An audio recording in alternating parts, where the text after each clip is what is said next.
Nakasan yung boses. Hindi ko ano.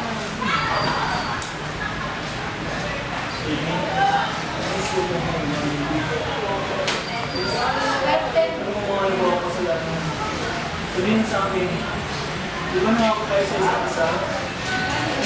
Hindi tayo nag-iwanan.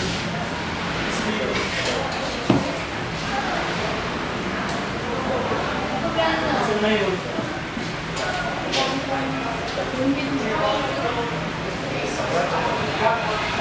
Masaya ako na nakilala kita.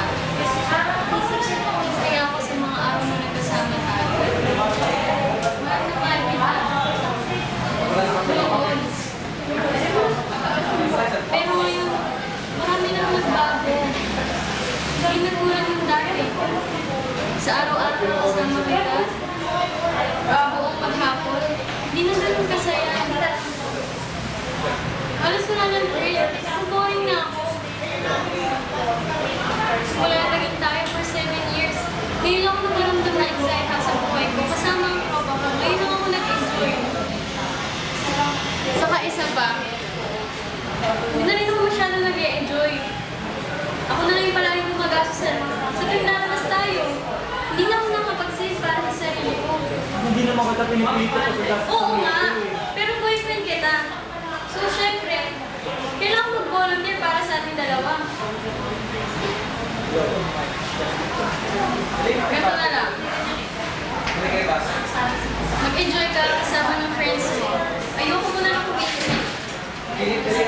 Ayoko muna mag-isip about sa'yo, about sa atin, about sa relasyon natin. Mag-enjoy ka.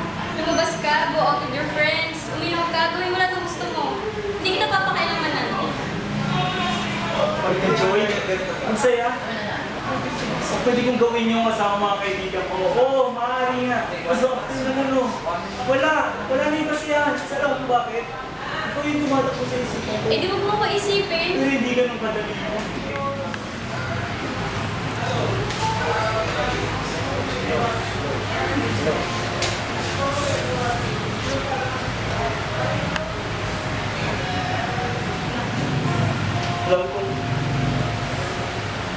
Alam kong naiiyak ko.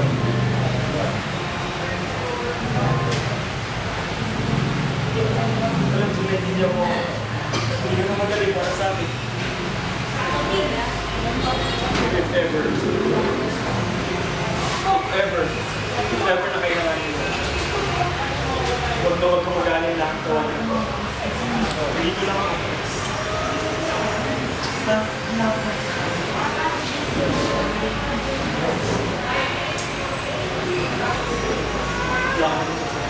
Hindi ko lang makita.